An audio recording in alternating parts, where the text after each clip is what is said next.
মানুষের জীবনে এই অনন্তকালের যে দুঃখ দুর্দশা, যে ত্রিতাপ দগ্ধিত যন্ত্রণা, এর মূল কারণ ভগবত ভজন না করা, অন্য কোনো কারণ নয়। ভগবানের ভজন না করাই হলো সর্বদুঃখের, সর্ব অকল্যাণের, জন্ম মৃত্যু এই চক্র পরিভ্রমণের একমাত্র কারণ ভগবত ভজন না করা। ভগবত ভজন না করলে বড় পূর্তাব্যয় হয়।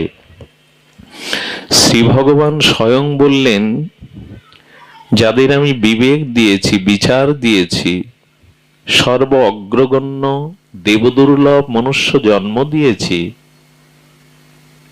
এই অবতারগণ শ্রী ভগবান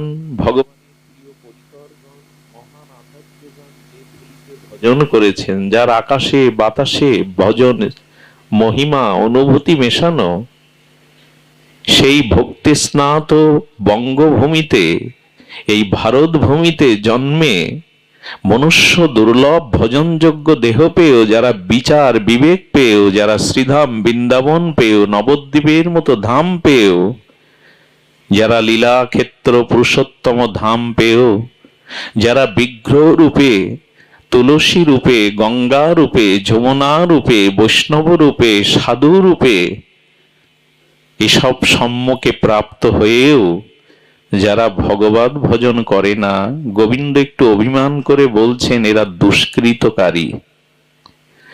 ন মাং দুষ্কৃত তিন, এরা দুষ্কৃতকারী। ভগবান আরো বলছেন, এরা মূঢ়, এরা অধম, মূর্খ। নরাধমম, এরা সমগ্র মনুষ্যকুলের মধ্যে, নরের মধ্যে অধম। কারণ মায়া অপহৃত জ্ঞানা, এদের মায়া অপহৃত করেছে এদের জ্ঞানকে, এদের চেতনাকে, এদের চৈতন্যকে, এদের বিবেককে ঢেকে দিয়েছে মোহমায়ার পদ্মা। এই জন্য এদের ভাব আসরিক ভাবাশ্রিতম। এরা ভোগী হয়ে গেছে, বিমূঢ় হয়ে গেছে, এরা অভিমানী হয়ে গেছে, এদের দেহাবেশ এসে গেছে, এরা নররূপী মানুষরূপী আসরিক ভাব আশ্রিত হয়ে গেছে। এর মূল কারণ যারা ভগবত ভজন করে না। গীতাতেই বলছেন ভগবান, বড় ক্ষতি হয়ে যাবে মনুষ্য জীবনে, বড় বেশি প্রত্যাবায় হয়ে যাবে যদি ভগবত চরণে শরণ গ্রহণ না করি, ভজন না করি। ভজন না করলে বড় প্রত্যাবায় হবে। ভজন করা উচিত, কারণ যাদের জন্য ভজন করছেন না, এই দেহ, পুত্র পরিজন, সংসার, ভোগ, আসক্তি, মায়া, এদের সম্পর্কে দত্তাত্রেয় ভগবান তার 24 গুরুকরণে একটি গুরুকরণ করেছিলেন উরনাভকে। উরনাভ মানে মাকড়সাকে। মাকড়সা দেখবেন তার গালের লালা দিয়ে শিল্পের মতো একটা জাল বিস্তার করে, যেটা আপনি আমি অত সুন্দর নিখুঁত জাল তৈরি করতে পারবো না, কিন্তু নিজের থেকেই করে। ওই জালেই সে প্রভুত্ব করে, রাজত্ব করে, সুখে থাকবে বলে, ভোগ করবে বলে জাল নির্মাণ করে। ওখানেই তার পুত্র পরিজন, সজ্জন, নিজজনকে নিয়ে সুখে বাস করে। কিন্তু ওর জানা ছিল না, যে সুখের জাল আমি বুনেছি, ওতে একদিন মরে পড়ে শুকিয়ে পড়ে থাকতে হবে। আমরাও তেমনি রূপ ও যৌবন, ভোগ বিলাস, স্ত্রী পুত্র মোহের একটা জাল বুনেছি। বড় সুখে থাকবো, ভোগের মধ্যে থাকবো, আনন্দে থাকবো, কিন্তু ওই মোহমায়ার জালেই আটকে অনন্ত জীবন পিছিয়ে পড়ি, স্খলিত হয়ে পড়ি। ভগবানকে ভুলে, সেই ভগবানের উপাসনা, আরাধনা, ভজন পরিত্যাগ করে এই মোহমায়ার জালে আমরা আটকে যাই। কিন্তু কথা সেটি নয়। ওর মৃত্যুর পরে দেখবেন, আজ বাড়ি গিয়ে পরীক্ষা করবেন, ওই মাকড়সা জালের মধ্যে আটকে যখন মারা যায়, তখন ওর দেহের ভিতরে যে পদার্থগুলি ছিল, যেমন আমাদের হাড় আছে, অমুক তমুক, ওই পদার্থগুলো দেখবেন খুঁজে পাবেন না, শুকনো। কারণ কি জানেন? যাদের জন্য জাল এঁটেছিল, বুনেছিল, তারাই ওর ভেতরটা খেয়ে ফেলে। আমরা যাদের জন্য ভগবানকে ভুলে শুধু সংসারই করে গেলাম, দেহ ভোগ করে গেলাম, স্ত্রী আমার, পুত্র আমার, এরা না হলে আমার জীবন চলবে না, এদের প্রতি প্রবল আসক্তিতে যখন জীবন কাটালাম, তখনই এরাই আমার বিবেককে, আমার চেতনাকে, আমার হরিভক্তিকে, আমার কল্যাণের পথকে এরাও করে করে খেয়ে ফেলে। এরা বুঝতে পারি না আমরা। যাদের জন্য এই সংসারের মায়ার জাল বুনেছি, তারাই খেয়ে ফেলে। ভগবত ভজন না করলে বড় প্রত্যাবায় হবে। কেন জানেন? ব্যষ্টিতে সমষ্টির শক্তি সংক্রামিত হয়, ব্যষ্টি সমষ্টির শক্তিতেই শক্তিমান হয়। হ্যাঁ, বহুল প্রচলিত, বহুল দার্শনিক আচার্য বিবেচ্য কথা হলো যে ভগবানকে মান্যতা না দিলে, ভগবানের আদেশ নির্দেশকে জীবনে গ্রহণ না করলে কি হবে? বলে অসুস্থ হয়ে যেতে হবে।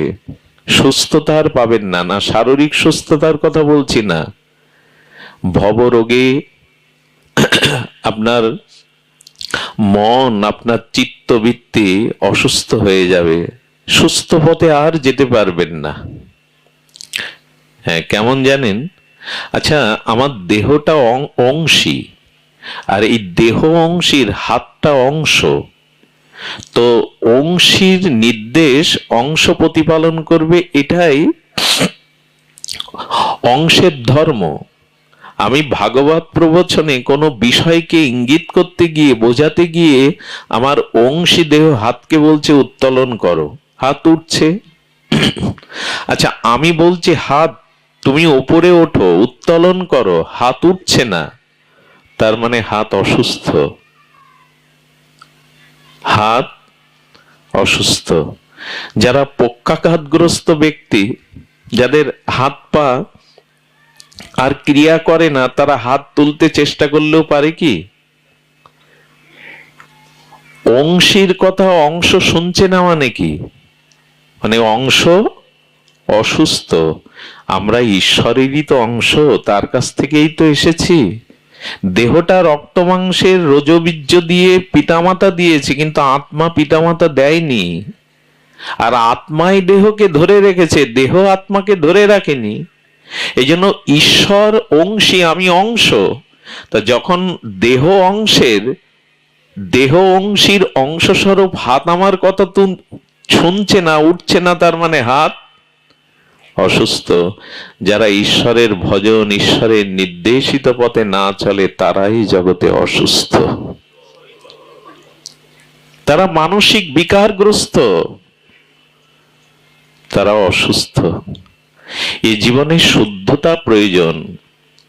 এই জীবনে সুচিতা, শুদ্ধতা, নির্মলতা বড় প্রয়োজন। কিন্তু জীব নির্মল হবে কি করে? এই জন্য ভগবান বলছেন আমার সাথে যুক্ত হও, না হলে শুদ্ধতা আসবে না। যে নদী সাগরের সাথে যুক্ত নয়, সে তো মরা নদী, স্রোতহীনা, তরঙ্গহীনা, মৃত নদী। ভগবানের সাথে যার যোগ নেই, সে তো একরকম মরাই। ভজন যার নেই, আত্মবিবেক যার নেই, আত্মজ্ঞান যার নেই, তিনি নিঃশ্বাস প্রশ্বাস নিলে কি হবে? তিনি মৃত। ভজনহীন জীবন, নিঃশ্বাস প্রশ্বাস ক্রিয়া প্রতিক্রিয়া চললেও, রবটও তো চলে, রবট তৈরি করে বিজ্ঞানীরা এখন, প্রযুক্তিবিদ্যা, কিন্তু তার প্রাণ নেই, আত্মা নেই, যন্ত্রচালিত রোবট। তো মানুষ কাজ করলে, ক্রিয়া করলে, চলাফেরা করলেই কি নিঃশ্বাস প্রশ্বাস নিয়েই, খাওয়া দাওয়া, ঘর বাড়ি, সুখ স্বাচ্ছন্দ্যে থাকলেই কি বেঁচে আছে? বলে যাদের ভগবত ভজন নেই, তারা একরকম মৃত, তারা মৃত। এই জন্য বড় প্রয়োজন ভগবত ভজন পরায়ণ হওয়া। এই ভজন না হলে আমাদের জীবনে শুদ্ধতা আসবে না। এই জন্য সর্বোপরি ভগবত ভজনটা শুরু হয় কবে জানেন?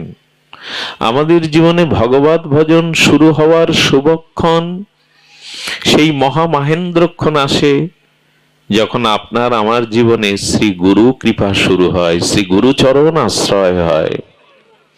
এছাড়া ভজন শুরু হয় না। শাস্ত্র বলেছেন শ্রীগুরু হলো ভবরোগ নিবারক। এই পুনঃ পুনঃ মাতৃজঠরে জন্ম মৃত্যু, এই জগতে আসা যে মহারোগ, ভব মানে সংসার, রোগ মানে আসা যাওয়া, জন্ম মৃত্যু চক্রে পুনঃ পুনঃ আসা যাওয়া, তো এই ভবরোগ ব্যাধি একমাত্র শ্রীগুরু চরণ আশ্রয় করলেই যায় এই রোগ।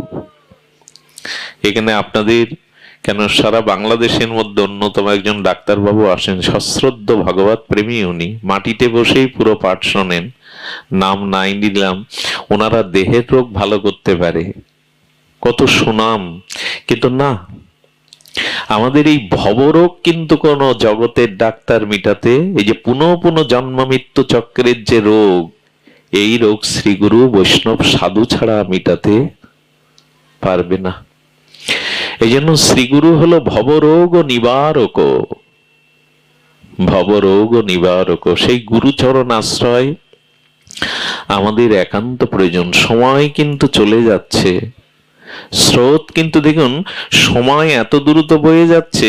আজকে যে নদীতে যে ঘাটে আপনি স্নান করলেন, আগামীকাল যদি স্নান করেন আপনি সেই নদীতে স্নান করেননি, সেই জলে স্নান মনে হচ্ছে একই ঘাট, একই তরঙ্গ, একই জল, কিন্তু সেই জল বয়ে গেছে, অনেক দূর চলে গেছে, নতুন কোন জলে আজ স্নান করেছেন। মনে হচ্ছে একই নদী, একই ঘাট, একই জল, বয়ে গেছে। প্রতিটা ক্ষণ, প্রতিটা মুহূর্ত চলে যাচ্ছে, জীবন থেকে হারিয়ে যাচ্ছে। সূর্য উদয় থেকে অস্ত আমাদের আয়ু কেটে যাচ্ছে, কাল আমাদের এক একটা দিন সংকীর্ণ হয়ে আসছে। এই জন্য ভাবতে হয় সময় চলে যাচ্ছে, খুব দ্রুত সময়। এই জগৎটা তো ঘুরছে, প্রচন্ড বেগে ঘুরছে, আমরা সবাই ঘুরছি এখানে বসে, বুঝতে পারছি না। তেমন আমাদেরও সময় ক্ষীণ হয়ে আসছে, জীবনের আয়ু সূর্য অস্তমিত হতে যাচ্ছে। এই জন্য জাগো, ওঠো, উত্তিষ্ঠিত জাগ্রত প্রাপ্য বরানন নিবেদত। ওঠো, জাগো, এবার লক্ষ্যে পৌঁছানোর প্রস্তুতি নাও। আর কতকাল ঘুমাবে? জীব জাগো, জীব জাগো বলে গোরা চাঁদ ডাকে। ভগবান ডেকে ফিরেছেন, কখনো মুরলীর ধ্বনিতে, কখনো উদ্দাত্ত হরিনামের ধ্বনিতে, কখনো গীতা ভাগবতের মহাবাণীতে, কখনো উপনিষদের ব্রহ্মসূত্রে ঋষিরা গেয়ে উঠেছেন, ওঠো এবার জাগো, আর বিষয় ঘুমিও না। কিন্তু সেই আহ্বান, সেই ডাক আমাদের কর্ণে পৌঁছায়নি। কর্ণে পৌঁছাবে কি করে? শ্রীগুরু কৃপা না হলে, সাধু বৈষ্ণবের কৃপা না হলে ডাক কানে আসবে না, কোনোদিনই আসবে না। আমরা একমাত্র ঘুমিয়ে আছি। তো এই জন্য আমরা যারা গৃহী সংসারী, তাদের জন্য মহাপ্রভুর ক্রিয়া করুণা কম নয়। মহাপ্রভু সত্যরাজ খান বসু রামানন্দকে বলেছিলেন, গৃহে থাকো, গৃহে থেকে কাজ নেই, সংসারে থাকো, গারস্থ ধর্ম পালন করো। তবে মহাপ্রভু এই গারস্থ গৃহী জীবদের জন্য বসু রামানন্দ সত্যরাজ খানের জন্য একটা নির্দেশ দিয়েছিলেন। একটু ধ্যান দিয়ে শুনুন। আমাদের করণীয় কি? আমরা যারা গৃহী, আমাদের ব্যবসা, চাকরি, আয়, উন্নতি, পরিবার পরিজন, দুঃখ কষ্টের সাথে দিনরাত যুদ্ধ করতে হয়। আমরা সংসারে পড়ে ভগবানকে কি করে পাবো, এ সমাধান, এ সদুত্তর, এর মীমাংসা মহাপ্রভু দিয়ে গেছেন। কি দিয়ে গেছেন? গৃহস্থ বিষয়ে আমি কি মোর সাধনে। সত্যরাজ খান বসু রামানন্দ জিজ্ঞাসা করছেন মহাপ্রভুর চরণে, যে গৃহস্থ বিষয়ে আমি কি মোর সাধনে, শ্রীমুখে আজ্ঞা করো প্রভু নিবেদি চরণে। মহাপ্রভুর কাছে পুরীধামে সত্যরাজ খান বসু রামানন্দ আমাদের প্রতিনিধি হয়ে জিজ্ঞাসা করছেন, প্রভু আমি গৃহী, আমি বিষয়ী, তোমার শ্রীমুখে আজ্ঞা করো প্রভু, তোমার চরণে এই নিবেদন, আজ্ঞা করো কি করণীয়। প্রভু কহে কৃষ্ণ সেবা বৈষ্ণব সেবন। কে বলছেন কথা? শ্রীকৃষ্ণ চৈতন্য পরতত্ত্ব মহাপ্রভু আজ্ঞা দিচ্ছেন গৃহীদের কি কর্ম, গৃহীদের করণীয় কি। বলছেন প্রভু কহে কৃষ্ণ সেবা বৈষ্ণব সেবন, নিরন্তর করো কৃষ্ণ নাম সংকীর্তন। প্রভু মুখের আজ্ঞা। কেউ কেউ মনে করবে আচ্ছা মহাপ্রভু আমাদের গৃহীদের জন্য কি উপদেশ দিয়ে গেল। এই দেখুন তিনটি উপদেশ এখানে লক্ষ্য করার মতো। কি বললেন? প্রভু কহে কৃষ্ণ সেবা। আমাদের সংসারটাকে মন্দির করা যায়, সংসারটাকে শ্রীমন্দির করা যায়, গৃহটাকে আশ্রম করা যায়। মহাপ্রভুর ভক্তগণের মধ্যে ত্যাগ বৈরাগ্যে ন্যাসী সন্ন্যাসী হাতে গোনা মাত্র কয়জন? হাতের কড় গুনে বলে দিতে পারবেন এই কয়জন মহাপ্রভুর লীলা বা তার লীলাতে, তার প্রকট লীলাতে কয়েকজন মাত্র হাতে গোনা ত্যাগী। কিন্তু মহাপ্রভুর প্রায় ভক্তরা সব গৃহী। অদ্বৈত আচার্য, নিত্যানন্দ প্রভু, শ্রীবাস পণ্ডিত সবই তো গৃহী। মুকুন্দ কবিরাজ সহ, সেন সেবানন্দ সহ সকলেই, প্রায় সকলেই, স্বরগোস্বামী, স্বরূপ দামোদর, রায় রামানন্দ, হাতে গোনা কয়েকজন কেবল ত্যাগী, ন্যাসী, সন্ন্যাসী, কিন্তু সবই তো গৃহী। সেন সেবানন্দ, রায় ভবানন্দ, পঞ্চপুত্র সঙ্গে নাচে রায় ভবানন্দ, তিন পুত্র সঙ্গে নাচে সেন। সবাই গৃহী, পুত্র কন্যা আছে এদের। আমাদেরও তো আছে। আমাদের পথ কি? মহাপ্রভু বললেন প্রভু কহে কৃষ্ণ সেবা। ভগবানের সেবা ব্যতীত, ভগবত সেবা ব্যতীত চিত্ত নির্মল হবে না, গৃহ আশ্রম হবে না। এই জন্য নিবেদন করব নিজের গৃহে, নিজের গারস্থ আশ্রমে ভগবানের একটি সুন্দর জায়গা তৈরি করুন। আমি মন্দির বানাতে বলছি না, গৃহটাকেই মন্দির করুন। গৃহটাকে মন্দির করতে গেলে ওই ইট কাঠ দিয়েই তো মন্দির তৈরি হয়। আপনার আমার গৃহ ইট কাঠ মৃত্তিকা তত্ত্ব দিয়েই তৈরি। তবে গৃহটা মন্দির কবে হবে জানেন? যেদিন অনাচার ছেড়ে দিতে পারবেন গৃহে। আচ্ছা আমরা যে রাজমিস্ত্রির দ্বারা একেবারে পাথর কংকর প্লেট বসিয়ে মন্দির করি, ওই মন্দিরে কাউকে বিড়ি টানতে দেখেছেন? গোবিন্দ মন্দিরে কেউ উঠে বিড়ি টানে? গৃহে যদি এই নেশা না হয়, এটাও মন্দির। মন্দিরে কোনো অখাদ্য যদি না তোলে কি কেউ? শ্রীমন্দিরে, প্রভু সুন্দরের মন্দিরে, গোবিন্দ মন্দিরে কেউ অখাদ্য তোলে কি? নিষিদ্ধ খাদ্য তোলে কি? গৃহটাকেই মন্দির করো, গোবিন্দকে সেবা দিয়ে প্রসাদ পাও, স্থানটা পবিত্র রাখো। অনেক ঘরে ঠাকুর আছে, সে ঘরে মানুষ জুতো পায়ে দিয়ে চলাচল করে। এগুলো অভিশাপ নিতে হবে, মর্যাদা লঙ্ঘন করলে অভিশাপ নিতে হবে। গৃহটাই জ্বলবে। আরে এক গোপীর ঘরে ননীচোর, বৃন্দাবনের মনোচোর আর নবনীত চৌরম শ্রী গোপাল চুরি করতে গেছে। গোপীমারা ঘর থেকে ননী মাখন সব সরিয়ে রেখেছে ভাণ্ড। গোবিন্দ পেল না, বোকা বেনে যাবে, ওরা আনন্দ পাবে। গোবিন্দ যাচ্ছে আর গোপীরা গোবিন্দকে আনন্দ দেওয়ার জন্য বলছে চোর যায়, চোর যায়, চুরি করতে এসেছিল কিছু পাইনি ঘরে, চোর ফিরে যায়। গোপাল পেছনে ফিরে তর্জনী গর্জন করে বললেন, আমার জন্য যে ঘরে কোনো উপচার সেবা থাকে না, আমাকে যে সেবা না দেয়, এরাই চোর। তোমরা এক একটা চোর, আমি চোর না। যে ঘরে আমার কোনো উপচার নেই, যে ঘরে আমার সেবার ব্যবস্থা নেই, আমাকে না দিয়ে যারা পায় তারাই চোর। গোপীমাদের বলছেন আমি আবার আসব, আমার জন্য যদি ঘরে কিছু সুরক্ষিত না রাখো, আয়োজন না রাখো, ঘরে আমি আগুন জ্বালিয়ে দেব। নন্দের বেটা, তুমি ঘরে আগুন দেবে? বলো বাইরের আগুন না। আরে বাইরের আগুনে পুড়ে গেলে তো আবার ঘর বাঁধতে পারবে। আমি অশান্তির আগুনে তোমাদের সংসার আর ওই ঘরে যারা আছে তাদের জ্বালাবো। আজকে জ্বলছেও সংসার। ছেলেকে বিশ্ববিদ্যালয়ে পাঠিয়ে আপনি শান্তিতে নেই, ড্রাগ আসক্ত হলো না তো, অসৎ সঙ্গে জড়িয়ে গেল না তো, বিশ্ববিদ্যালয়ে পাঠিয়েও ঘুম নেই পিতামাতার। সংসারে স্বামীকে স্ত্রী বিশ্বাস করে না, স্ত্রীকে স্বামী বিশ্বাস করে না, এ আগুন কিভাবে নেভাবেন? গোবিন্দ বললেন, যে ঘরে আমার উপচার নেই, আমার সেবা নেই, সে ঘরে আমি আগুন জ্বালাবো, ঘর সহ ঘরের মানুষগুলো পুড়ে মরবে। পুড়ছি তো আমরা।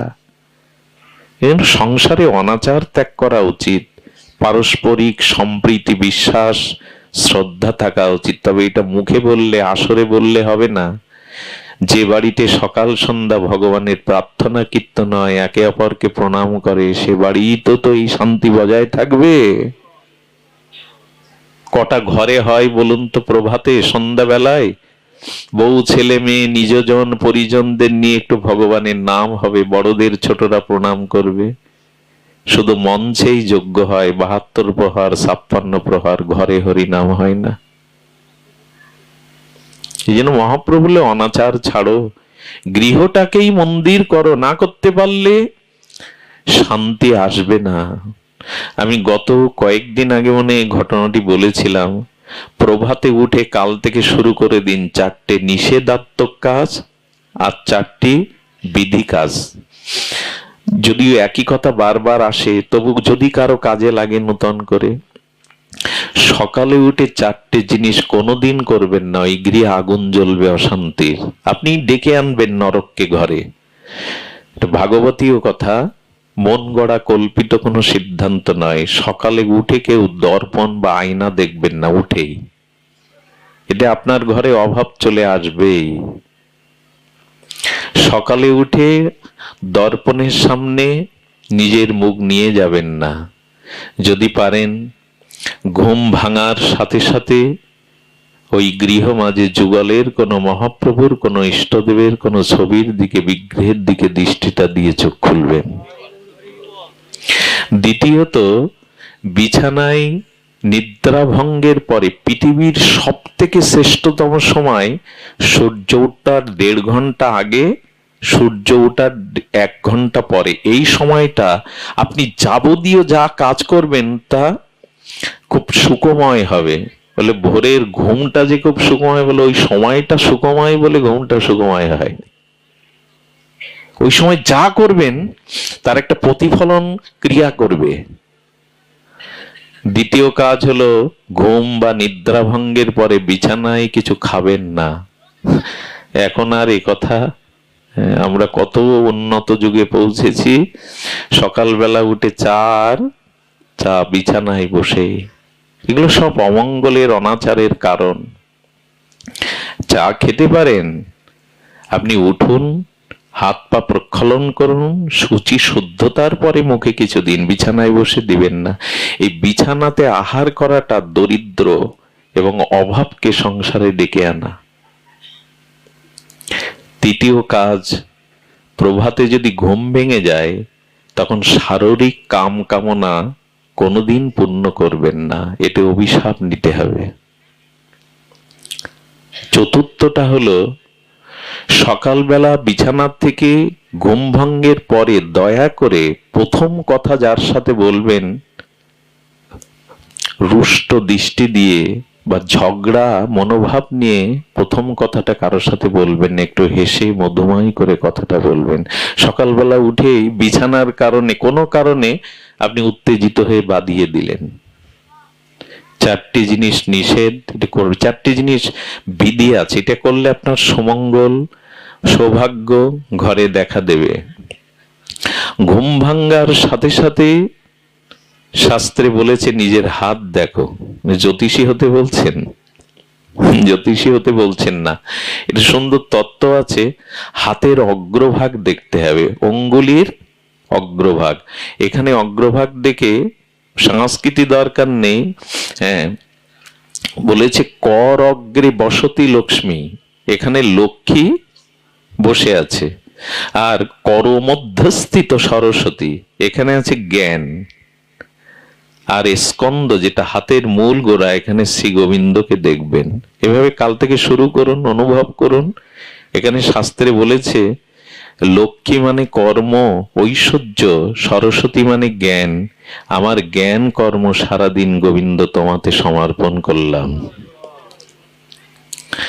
দ্বিতীয়ত, আপনি ঘুম থেকে উঠে মাটিতে বসুন্ধরায় মৃত্তিকায় আপনার পদবিন্যাসের আগে ধরিত্রী দেবী অর্থাৎ ভগবানের স্ত্রী, আমাদের মাতা ভূদেবী, ভগবানের দুই স্ত্রী, নারায়ণের শ্রীদেবী, ভূদেবী, এই ভূদেবী মাতা রূপে, বসুমাতা রূপে আমাদের ধারণ করে আছে।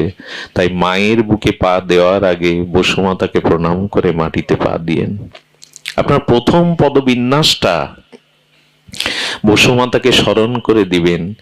তৃতীয় কাজ হলো ঘুম থেকে উঠেই যদি বৃদ্ধ পিতামাতা গুরুবর্গ গৃহে থাকে তাদের চরণে গিয়ে প্রণাম করে আশীর্বাদ প্রার্থনা করবেন।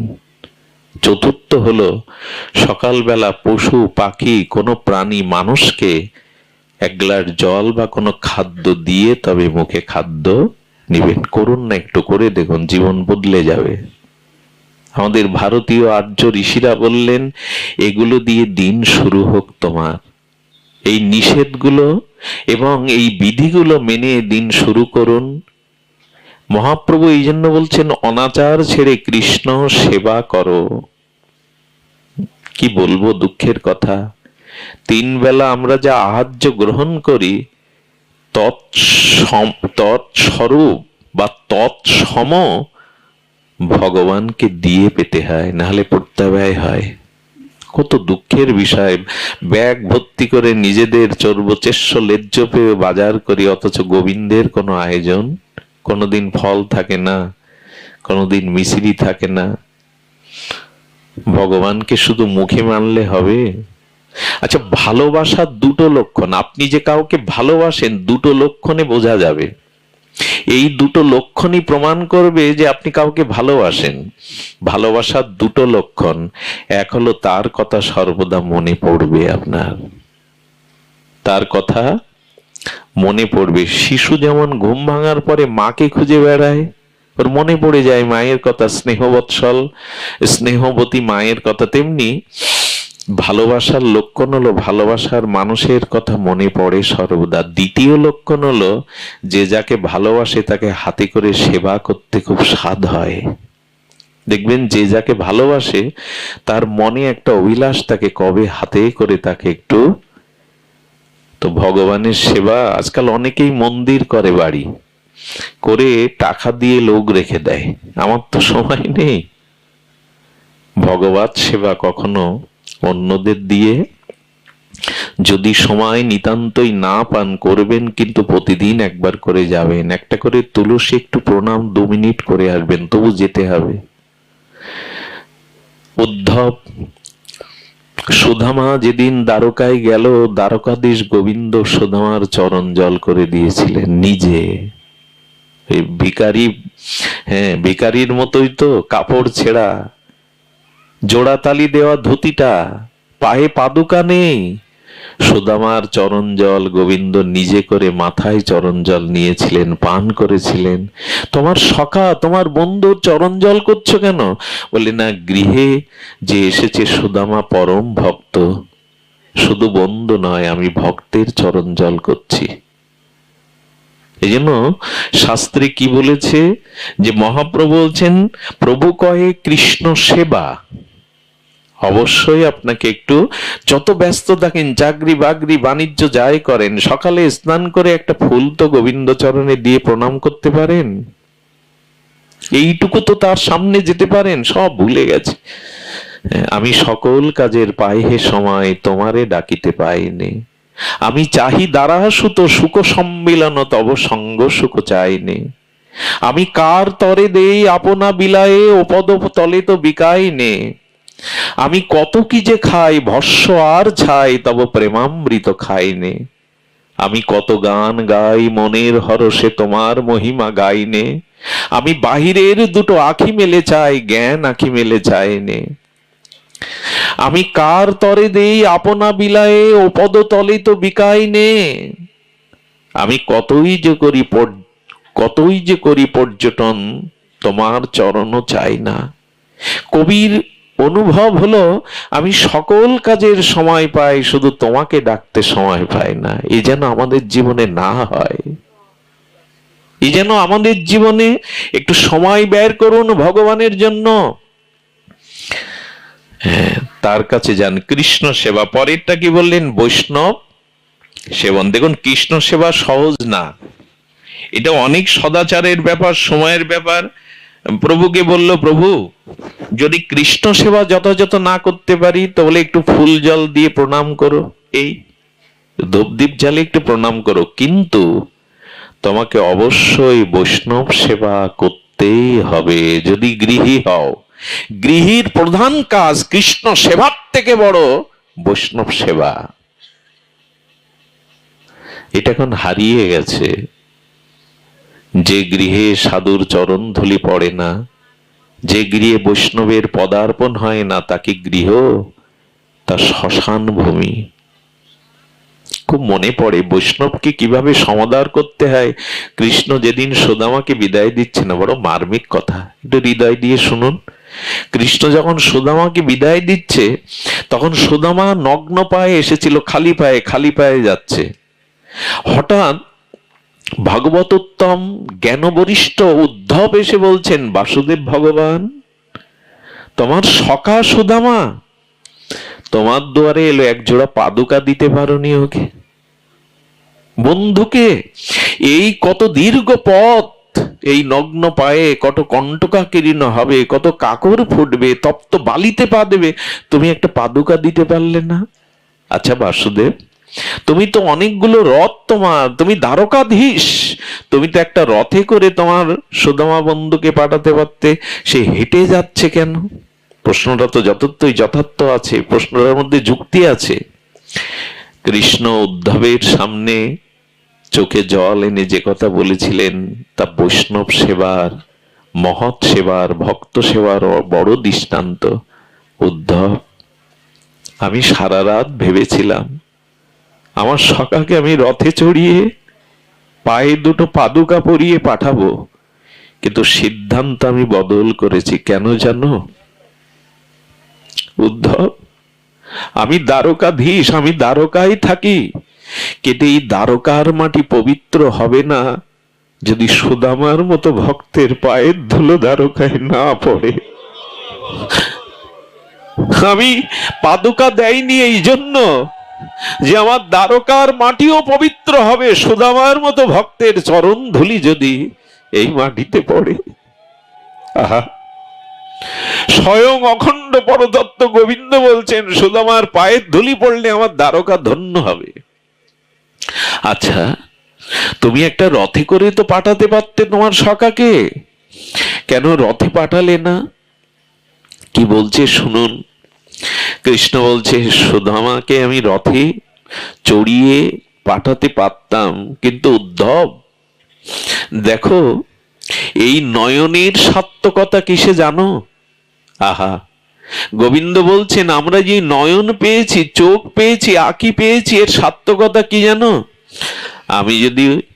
আমি যদি আমার প্রাণ সখা সুদামাকে রথে চড়াতাম, তাহলে পলকের মধ্যে, মুহূর্তের মধ্যে রথ আমার চোখের আড়াল হয়ে যেত।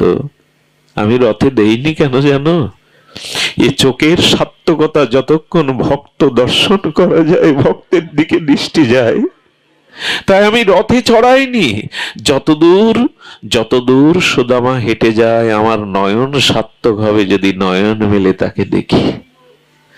এই জন্য গৃহে কোনো সাধু এলে, গুরুজন এলে, তাকে কিছু পথ এগিয়ে দিতে হয়, এটা নিয়ম, কিছু পথ যেতে হয়।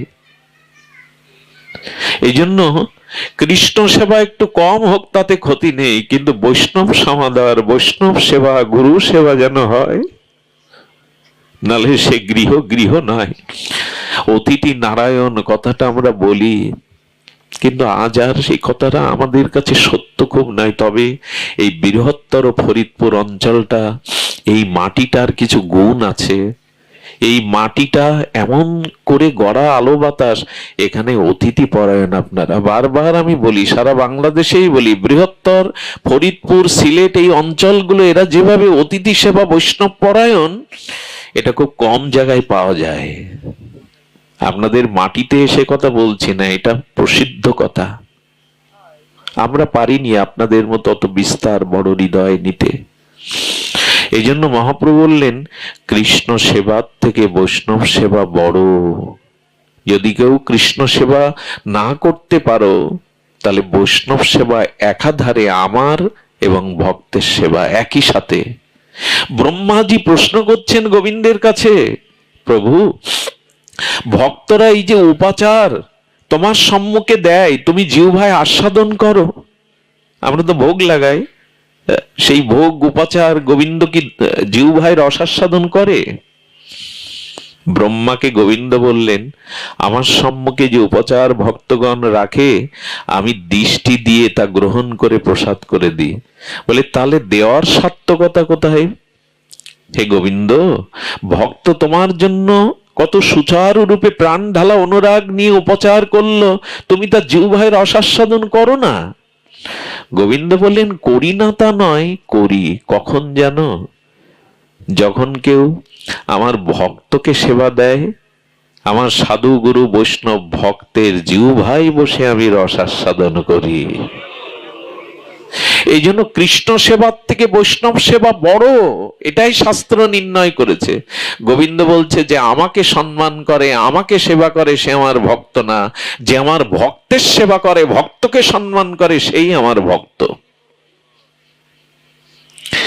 এই জন্য একটা যুক্তি আমরা খাড়া করি, এখন ভালো সাধু পাওয়া যায় না, বিশ্বাসী বৈষ্ণব পাওয়া যায় না, কাকে আদর করবে এই বিচার ছেড়ে দিন। কার মধ্যে কি সত্তা, কি ভক্তি, কি স্তর আছে, এটা আপনার আমার বোঝার ক্ষমতা নেই।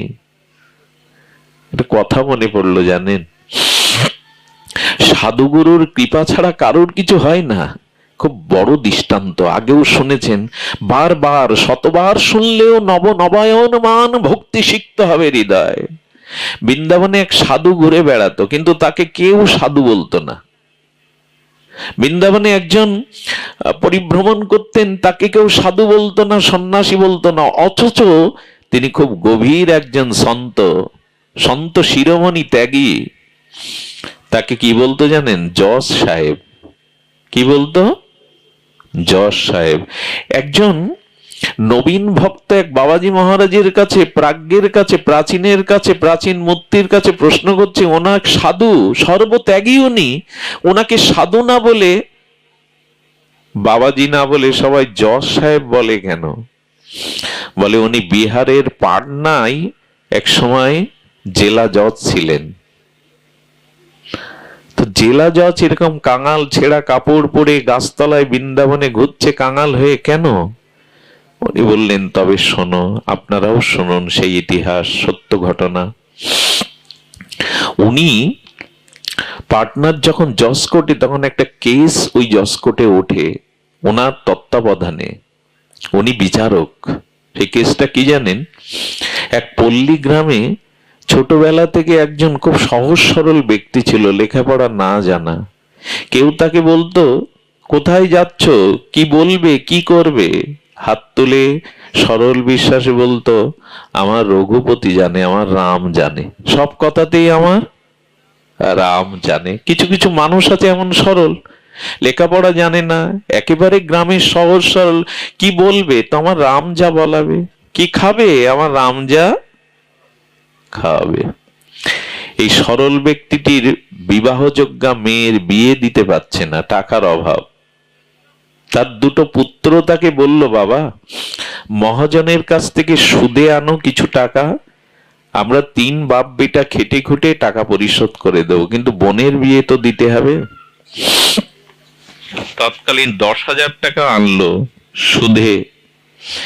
1 বছর 2 বছর পরে এই 3 বাপ বেটা খেটে খুটে সবকিছু তাদের সংকোচন করে সেই টাকা যখন শোধ দিয়ে এলো, তখন বলছে, সই করে দাও। বলে, আমার রাম জানে, আমি তো সই জানি না। ওনার মাথায় তখন দুষ্ট বুদ্ধি চেপে গেছে, তো মূর্খ, এ তো সই জানে না। উনি টাকাটা মূল খাতায় জমা করে, যে এগ্রিমেন্ট ছিল, যেটাতে লেখা ছিল, তাতে বলতে সই করবে না। বলে, আমার রাম জানে, সবই রাম তার। তখনই ওর মাথায় চালাকি এলো, এগ্রিমেন্টে সইটা না করাতে 1 সপ্তাহ পর কেসটুকে দিয়েছে যে সময় মতো উনি টাকা পরিশোধ। এই কেসটাই এই জজ সাহেবের এগলাসে উঠেছে। সাহেব বলতে তিনি সনাতনী হিন্দু। তো কেস যখন উঠেছে, ওনার নামে নোটিশ এসেছে, সেই নোটিশ নামের পায়ে নিয়ে বলছেন, এটাও তো তুমি জানো, এটাও তো তুমি জানো ওই সহজ সরল গ্রামের রামচরণে আত্মসমর্পণকারী লোকটা উঠেছে ধর্মাবতার, আমি টাকা ওনাকে শোধ করে দিয়েছি। জজ যারা হয় তাদের তো একটা অনুভূতি দূরদৃষ্টি থাকে, নাহলে ও চেয়ারে বসতে পারে না। পক্ষপাতিত্ব আছে, কিন্তু তাদের একটা যোগ্যতা থাকে। তো মুখ দেখে বুঝছেন লোকটা সরল, একে ঠকাচ্ছে না তো মহাজন। তখন বলছে, আচ্ছা তুমি যখন টাকা পরিশোধ করো তোমাদের দুজনার মাঝখানে কেউ ছিল? উনি হেসে একগাল বললেন, আমার রাম ছিল, সবই তো তার। জজ সাহেব তখন মনে করছে রাম নামের কোন তৃতীয় ব্যক্তি, রঘু নামের কোন তৃতীয় ব্যক্তি ওখানে হয়তো উপস্থিত ছিল। 15 দিন পর কেসের নূতন তারিখ নির্ধারণ করে উনি এগলাস থেকে নেমে গিয়ে বলছেন, লোকটাকে বড় সরল মনে হয়েছে। ওনার পেশকারকে বলছেন, আমি খরচ দিচ্ছি, যে রঘুর কথা বলেছে সেই রঘুকে হাজির করবে তো আগামী দিন। আমার মনে হয় লোকটাকে ফাঁসাচ্ছে মহাজন। কি বলবো আপনার, ওই পেশকার 2 দিন আগে, হাজিরার দিনের 2 দিন আগে গ্রাম চষে বেরিয়েছে। ওখানে রঘু নামে, রঘু মানে তো সেই রামচন্দ্রের কথা বলেছে, কে পাবে? কিন্তু এক মন্দিরে বসে বসে জয় রঘুপতি জয় রঘুপতি জপ করছিল। বললেন, এই রঘুপতি বলছে মানে এই হবে, আমি আর কত ঘুরবো? গিয়ে বললেন, আপনি দয়া করে একটা সই দিন তো, এই সইটা দিন, এটা দিন, যা হয় হবে, আপনার কিছু হবে না বলছে। একরকম জোর করেই তার সই নিয়ে নোটিশটা ধরিয়ে দিল। আর মেয়ের বিয়ের পরে এই সরল লোকটা রামের মন্দিরে সেবক ঝাড়ু দিত, রাম রাম করতো, সিয়ারাম সিয়ারাম করতো, বাড়ি ফিরে যায়নি। ওর দিকে তাকিয়ে বলছেন, এই দেখ, তোর জন্য আজকে প্রভুর নামে নোটিশ এসেছে। সবাই ধূপ ধীপ ফল মূল আনে রামের জন্য, ভগবানের জন্য, আজ তোর কারণে প্রভুর নোটিশ এসছে। কালকে কোডের দিন। পূজারি কি করেছে জানেন? আহা, সাধুরা কি না করতে পারে।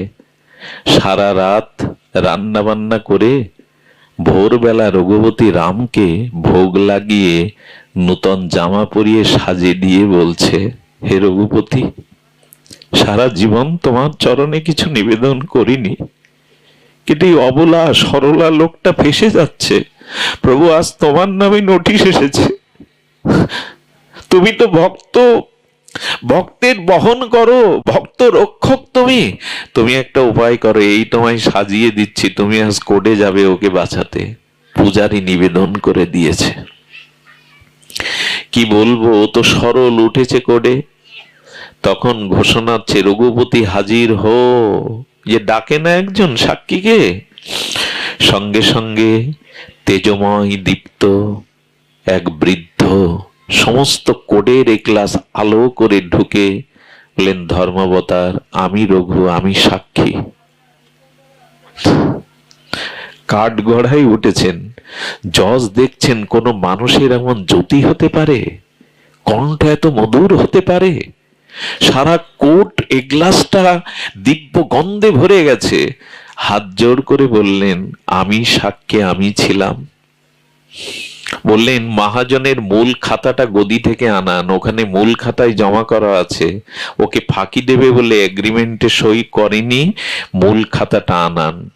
উনি মূল খাতা নিয়ে দেখলেন টাকা সই করা। ওনাকে কিছু সাজা জরিমানা দিলেন, আর কোর্ট থেকে নেমে গেলেন ওকে বেকসুর খালাস দিয়ে। হঠাৎ সেই কোড আলো করা দিব্য গন্ধ আর ওই দিব্য মূরতি কোডের বারান্দা থেকেই উদাহ।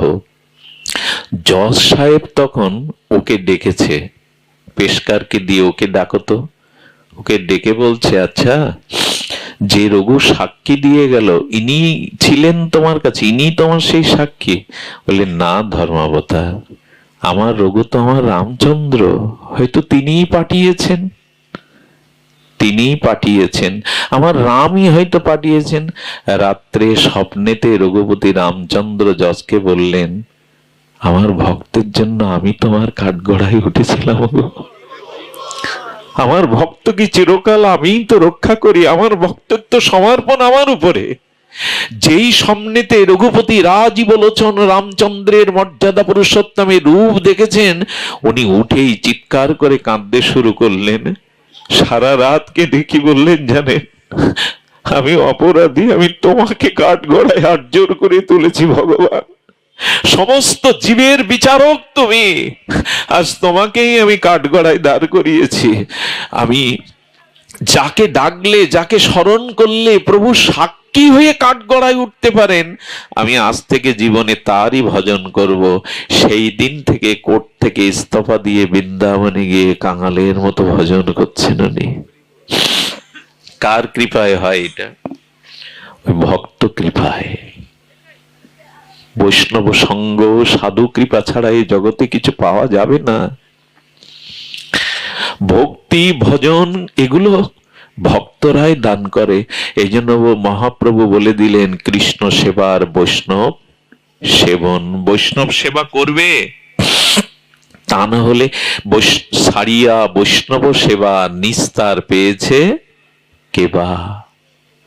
আমরা সেবা নিতে শিখেছি, সেবা দিতে শিখিনি গো।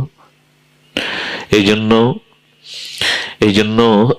এই যে আঙিনাতে আমি দিব্য আরতি দেখে আসলাম, ব্রহ্মচারীগণ, সেবকগণ, তাদের যে সেবা অনুভূতি, তাদের যে সেবা ভাবনা, হরিপুরুষ বন্ধু সুন্দরের আশ্রিত ভক্তরা কি আদর করে ভালোবেসে তারা বুকে জড়িয়ে নিল। মানুষের মধ্যে সব থেকে বড় গুণ হলো সেবা ভাব। বাক্যের দ্বারা, আচরণের দ্বারা এবং প্রত্যক্ষ সেবার দ্বারা সাধুগুরু বৈষ্ণব সেবা করুন। এদের সেবা বিনা কোনোদিনই ভক্তি জগতে, অন্তর জগতে আত্মকল্যাণের পথে যাওয়া যাবে না। এই জন্য সেবা চাই। মহাপ্রভু তিনটে নির্দেশ দিলেন, একটা কৃষ্ণ সেবা, একটা বৈষ্ণব সেবন, আর একটা যখনই সময় পাবে হরিনাম সংকীর্তনের মালা নিয়ে বসবে, জপ করতে বসবে, যখনই সময় পাবে। এ কথা মানে কি? মহাপ্রভু বললেন কৃষ্ণ নাম সংকীর্তন নিরন্তর। নিরন্তর শব্দটা কেন দিলে প্রভু? নিরন্তর কি সংসারী মানুষের পক্ষে সম্ভব? বলে সম্ভব। মনটাকে দিয়ে মননের দ্বারা ভগবানের নাম স্মরণ করো সর্বদা, এটা পারা সম্ভব। নিত্য নিরন্তর ভগবানের নাম অভ্যাসটা করুন। নিত্য নিরন্তর নাম অভ্যাস করুন। এক সময় আপনি নাম করতে করতে নিত্য নিরন্তর নাম অভ্যাস হয়ে গেলে, আচ্ছা, অনেক ভক্তকে দেখেছি, নামনিষ্ঠ ভক্তকে দেখেছি, মৃত্যুর সময় স্মৃতিশক্তি থাকে না, বোবা হয়ে যায়, কথা বলার শক্তি হারিয়ে ফেলে, বাক শক্তি, কানে শুনতে পায় না, অথচ সারা জীবন ভগবানের নাম করেছে, এখন বাক শক্তি নেই, কর্ণে নাম দিলেও শুনতে পাচ্ছে না, তার কি হবে? ভগবান কি বললেন জানেন? নিত্য নিরন্তর যারা আমার নাম আশ্রয় করেছে, মৃত্যুর সময় শারীরিক কারণে, প্রারব্ধের কারণে তাদের যদি স্মৃতিশক্তি, বাকশক্তি না থাকে, তখন আমি তার হৃদয়ে গিয়ে তার হয়ে নামটা করিয়ে নেই, আমি তার হৃদয়ে বসে কর্তব্য করে নেই। তখন দায়িত্বটা আমার। সে সারা জীবন আমাকে নিত্য নিরন্তর স্মরণ করেছে, এখন দায়িত্ব আমার, আমি তার হৃদয়ে গিয়ে তার হয়ে নামটা নিয়ে দেই। এই জন্য অনুরোধ করব, সময় পেলেই মনটাকে হরিনামের তরঙ্গে ভাসিয়ে দিন নিত্য নিরন্তর। খাইতে শুইতে উঠিতে বসিতে যথাতথা নাম লয়। মহাপ্রভু এমন এক বিধান দিয়ে গেলেন, দেখুন, এমন নাম দিয়ে গেলেন। এই নাম সম্পর্কে একটা কথা বলা প্রয়োজন, কিছু অপরাধ নেবেন না। শ্রীমান মহাপ্রভুর আবির্ভাবের ৩৫ বছর পূর্বে ১৩৭১ কি ৭২ বঙ্গাব্দে আমাদের এই বঙ্গজননীর কোল আলো করে অবিভক্ত ভারতবর্ষের আজকের যেটা সেদিনের বুড়ন গ্রাম, আজকের যেটা কেড়াগাছি। এই কেড়াগাছিতে এই ঠাকুর হরিদাস আবির্ভূত হয়েছিলেন, গৌর গণমধ্যে সর্ব অগ্রগণ্য। মহাপ্রভুর ৩৫ বছর পূর্বে হরিদাস এসেছিলেন। এই হরিদাসকে আপনারা সকলেই জ্ঞাত। ইনি ব্রহ্ম হরিদাস, অর্থাৎ ব্রহ্মায় হরিদাস রূপে এসেছিলেন। ওনার মধ্যে প্রহ্লাদ মহারাজেরও আবেশ ছিল। এখন হরিদাসকে অগ্রে মহাপ্রভু পাঠালেন কেন? খুব গভীর একটা সিদ্ধান্ত লুকিয়ে আছে, ধ্যান দিয়ে শুনুন। বিশেষত কলিযুগে যারা খুব জ্ঞানী হয় না, যারা খুব শাস্ত্রজ্ঞ হয়, জ্ঞানী হয়, এরা প্রায় জ্ঞান মার্গে চলে যায়, নির্বাণ মার্গে চলে যায়, বেদ মার্গে চলে যায়। আর এই জাতীয় জ্ঞানীরা সবসময় বলে, যারা সহজ সরল, যাদের শাস্ত্র জ্ঞান অনুধ্যান করার মধ্যে মেধা নেই, যারা ভজন সাধন, বেদ পাঠ, হোম যজ্ঞ এসব করতে পারে না, এইসব সহজ সরল মানুষগুলোর জন্যই হরিনাম, এরকম একটা চিন্তা জ্ঞানীরা করে। বোঝা যায় কি কথা? যারা বেদজ্ঞ, যারা নির্বিশেষবাদীর আরাধনা করে।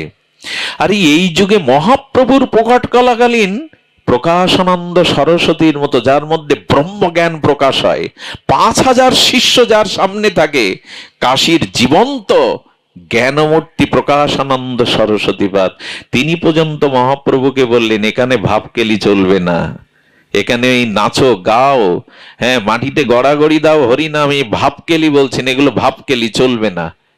ব্রহ্মজ্ঞ পুরুষ, তাও চিনতে পারছে না নাম। বলেন কি ভাবকেলি করে, হাসো গাও? শ্রীকৃষ্ণ চৈতন্য, তোমাকে দেখলে শ্রদ্ধা হয়, নারায়ণ সম তোমার তেজ গুণ, কিন্তু তুমি ভাবকেলি করো কেন? নাচো গাও, কাঁদো, গড়াগড়ি যাও, কীর্তন করো কেন? সন্ন্যাসী হয়েছ, আমাদের সম্প্রদায় ভুক্ত হয়েছ, তুমি বেদ পাঠ করবে, শাস্ত্র আলোচনা করবে। জ্ঞানীদের এরকম একটা ধারণা, যারা হরিনাম করে এদের শাস্ত্র জ্ঞান নেই, এরা সাধারণ, এই জন্য এরা হরিনাম করে, এই তো কঠোরতা কিছু নেই। খবরদার, এ কথা চিন্তা করলে নাম প্রভুর চরণে আপনি অপরাধী হয়ে যাবেন। এই প্রকাশানন্দ শেষে কেঁদে বাঁচিনি, মহাপ্রভুর চরণে সব বিসর্জন দিয়ে হরিনাম আশ্রয় করেছিলেন। আর একজন ছিলেন সর্বভারতীয় অন্যতম সার্বভৌম পণ্ডিত, তার পাণ্ডিত্যে সারা ভারতের ভূমি প্রকম্পিত, রাজ পণ্ডিত সার্বভৌম। তিনিও নিমাইকে ডেকে বললেন, আরে নিমাই, তুমি অল্প বয়সে সন্ন্যাস নিয়েছ, আসো, সন্ন্যাসীর ধর্ম বেদ পাঠ করা, ব্রহ্মের নির্বাণ আলোচনা করা, এসো আমি তোমাকে বেদ পড়ে শোনাচ্ছি। মহাপ্রভুকে বলছেন, কত বড় অভিমান পাণ্ডিত্যের! বালক মনে করেন।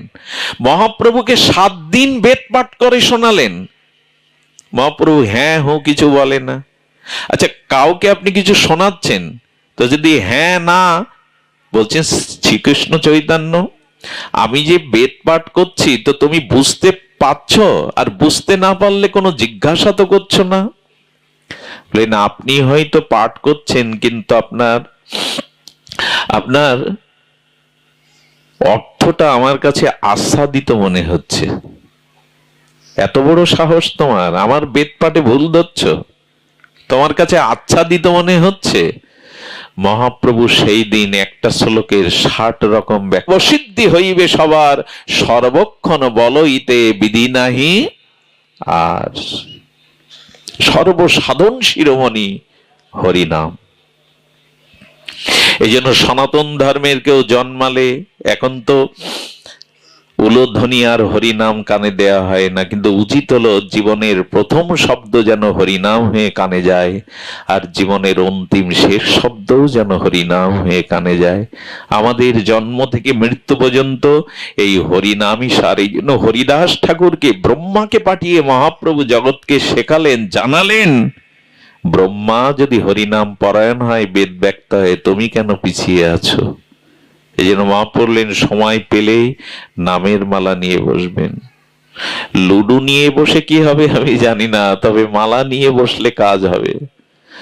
লুডু খেলতে খেলতে দেখেছি সাপ লুডু, সাপের মাথায় গুটি গেলে আবার ওই খেলা আমাদেরকে নিচে নামাবে, গ্রাস করে নেবে। নামের মালা নিয়ে খেলুন, হরিনাম নিয়ে প্রেমানন্দে খেলুন। হৃদয়ে এই নাম নিত্য নিরন্তর নিন।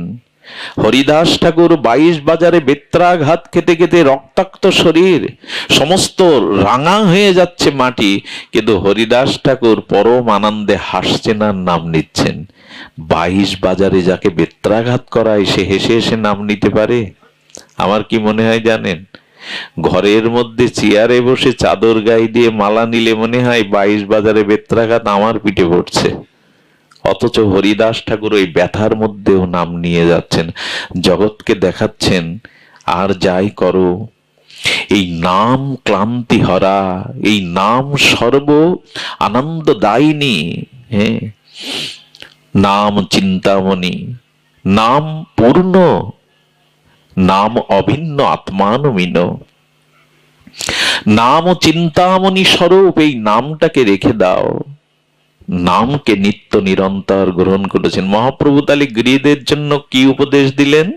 কৃষ্ণ সেবা, বৈষ্ণব সেবন, নিরন্তর হরিনাম সংকীর্তন। এখন নিজের কাছে প্রশ্ন করতে হবে, আমি গৃহী, আমি মহাপ্রভুর এই নির্দেশিকা কতটুকু পালন করছি? আমি কতটুকু আমার স্বীয় জীবনে মহাপ্রভুর এই বাণীকে আমি পালন করছি? সময় বেশি নেব না, যেহেতু এটা প্রায়ত আত্মপারলৌকিক কল্যাণ, এই জন্য একটু আমরা সামান্য ঠাকুর হরিদাসের কথা এখানে আস্বাদনের আনবো। ঠাকুর হরিদাস এই নাম প্রচারে এসেছিলেন এই জন্য যে তাকে দেখলেই সকলের মুখে নাম আপনি প্রকাশ হতো। যাহারে দেখিলে মুখে আইসে কৃষ্ণ নাম। মহাপ্রভু এমন একজনকে বেছে নিয়েছিলেন, ঠাকুর হরিদাসের নাম কি গো মানুষ শুনবে কি? ফুলিয়াতে আমার ভাগ্য হয়েছিল সেই গোপাটা এবার দেখে আসার। আমাদের প্রয়াত মুরারি মোহন বাবাজি মহারাজ জায়গাটা সংস্কার করেছেন, আশ্রম করেছেন, ওখানে গিয়ে দেখে এলাম ঠাকুর হরিদাসের নাম শোনার জন্য বড় এক সাপও ঠাকুরের মাটির তলে বসে বসে নাম শুনত। সাপের রুচি হলো না শুধু আমার, সাপটা বিষধর, তো মাটিটাই বিষময় হয়ে গেছিল। ভক্তরা ওই মাটিতে বসে হরিনাম শুনতো, তাতে তাদের কষ্ট হতো। এই জন্য ঠাকুরকে নিবেদন করলে ঠাকুর হাত জোর করে বলেছিলেন, ভক্তরা কষ্ট পাচ্ছে, তুমি স্থান থেকে অন্য স্থানে গমন করো। সেই গুফাটা দেখে এলাম, এখনো বড় গুফা। সেই গুফা থেকে সাপটা মাথা নিচু করে চলে যাওয়ার আগে একবার ঠাকুরের দিকে দৃষ্টি দিয়েছিল। অনুভবীরা বললেন, কি নিবেদন করলো জানো প্রভু? জিহ্বা আমারও আছে, আমিও শরীর পেয়েছি, কিন্তু কৃষ্ণ বলতে পারলাম না এই জন্মে। এই জন্য আগামী যদি কোনো জন্ম দাও, যেন তোমাকে ডাকবার ভজন করবার একটা জন্ম দিও। সবার জিহ্বা আছে, কৃষ্ণ বলতে পারে না। কুকুর শুকুর গুলো তো পারে না। সব প্রাণীর জিহ্বা আছে, কেউ তো পারে না। মানুষের জিহ্বাটা হরি নামের জন্য দেওয়া, হরি নামের জন্য দেওয়া। রাধাকুণ্ডে গেলে বোঝা যায় কি নাম নিষ্ঠা তাদের। তারা নিঃশ্বাস প্রশ্বাসে, জীবনের সব থেকে একটা জিনিস নিত্য নিরন্তর চলে, সেটা হলো নিঃশ্বাস প্রশ্বাস। এটা যদি বন্ধ হয়ে যায়, এটা যদি কিছুটা স্বাভাবিক গতি হারিয়ে ফেলে, তখন মানুষ কষ্ট পায়। আমার মনে হয় মহাপ্রভু বলতে চেয়েছেন, এই নিঃশ্বাস প্রশ্বাসের নামটা নিতে থাকো, নিত্য নিরন্তর নিতে থাকো। এক মহাপুরুষ চলেছেন বৃন্দাবনের পথে, তার ব্যাগটা ভারী হওয়াতে আর একজন সাধু নিয়ে গাছতলায় বসে বাবাজি ওই নাম করতে করতে যখন একটু ঝিমাচ্ছে, হঠাৎ দেখছেন ওনার নাক দিয়ে নাম প্রকাশ হচ্ছে। ভাবা যায়? নাক দিয়ে, মানে এমন নাম ভেতরে চলছে যে নাক মুখ লোমকূপ দিয়েও নাম প্রকাশ হচ্ছে।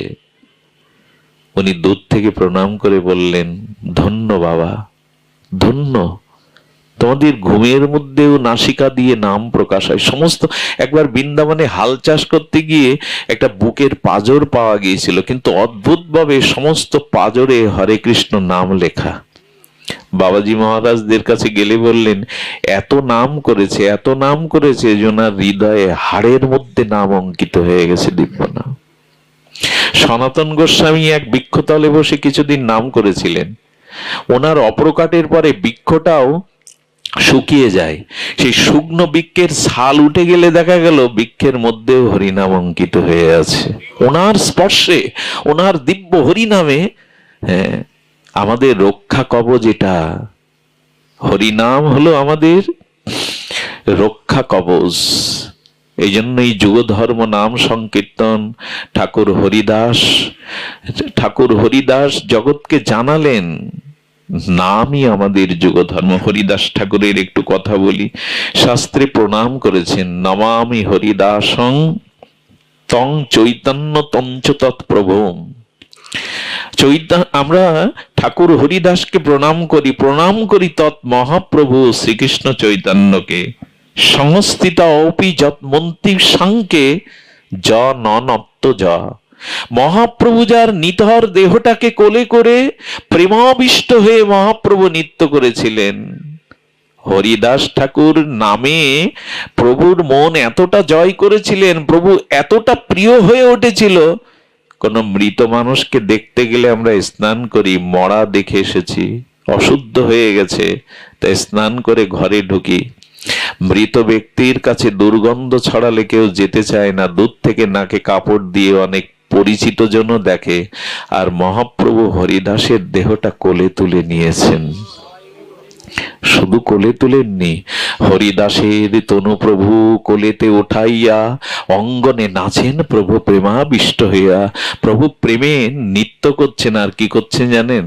বারবার হরিদাসকে বুকে জড়িয়ে ধরছেন।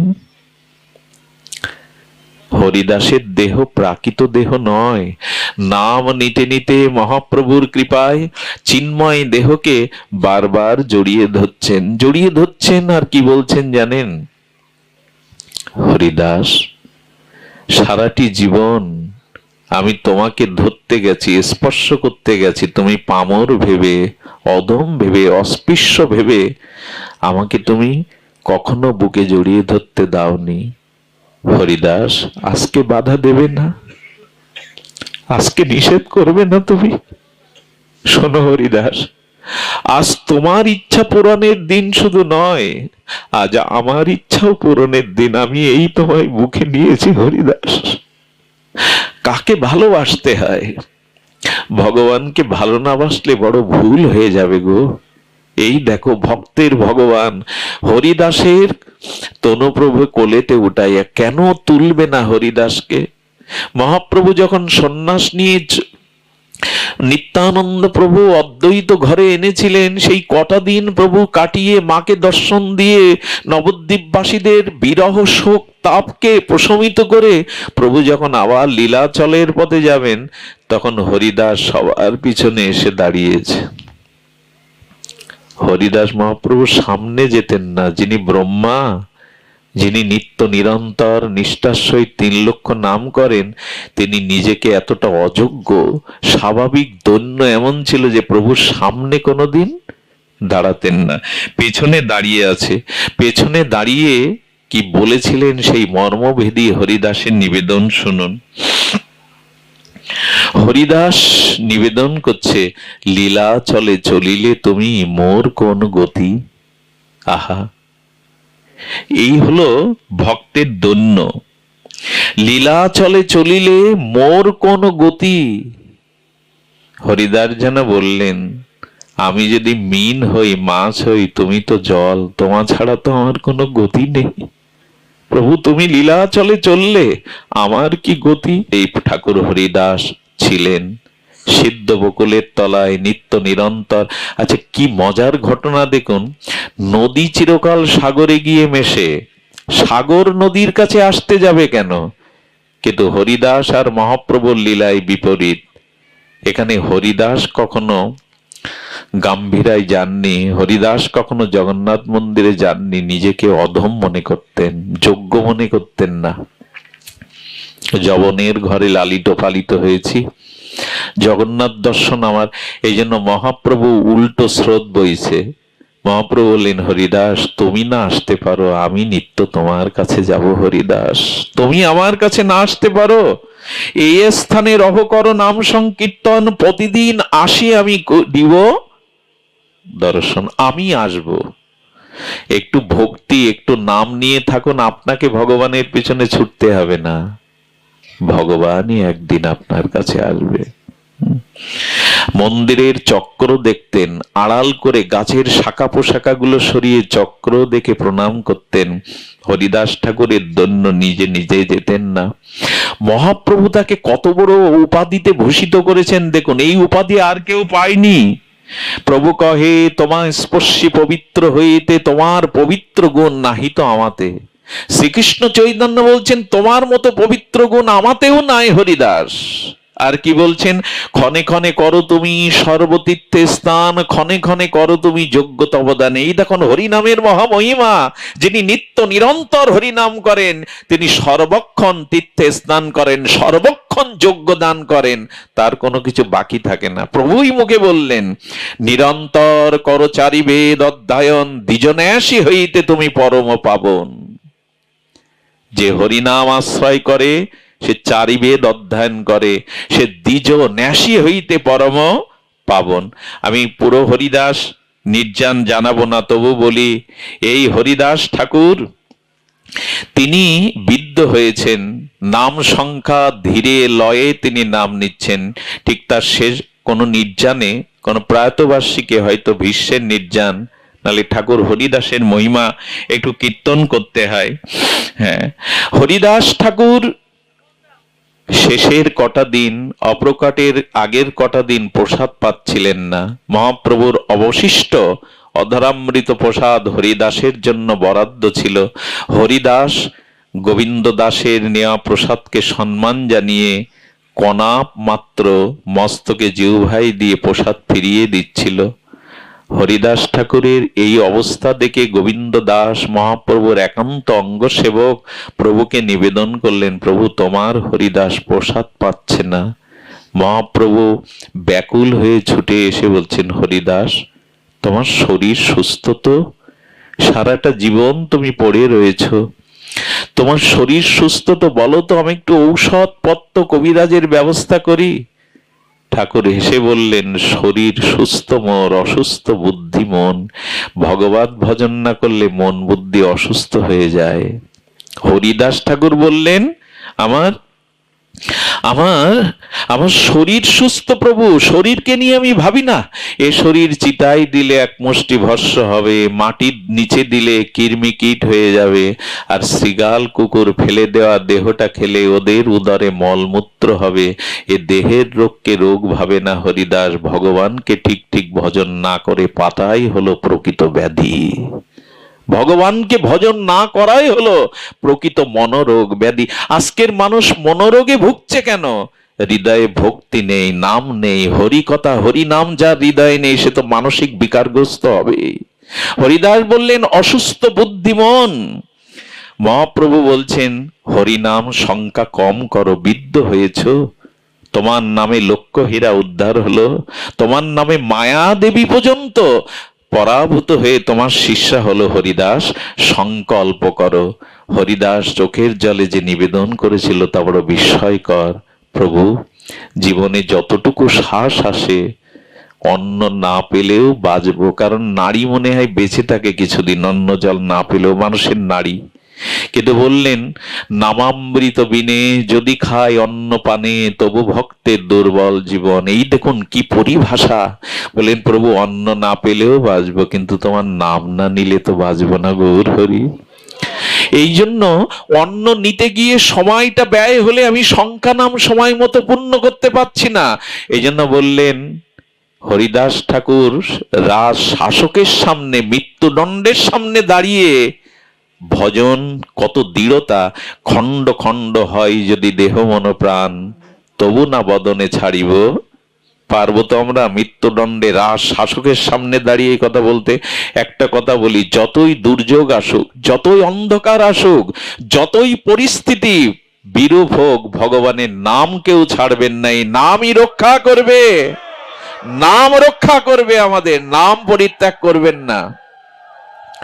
হরিদাস ঠাকুর বলেছিলেন, আমার দেহ খণ্ড খণ্ড করতে পারো, কিন্তু জিহ্বায় আমি নাম। একজন শাসকের সামনে, মৃত্যুদণ্ডদাতার সামনে দাঁড়িয়ে একথা হরিদাস ঠাকুর বলেছিল, নাম পরিত্যাগ করবেন না।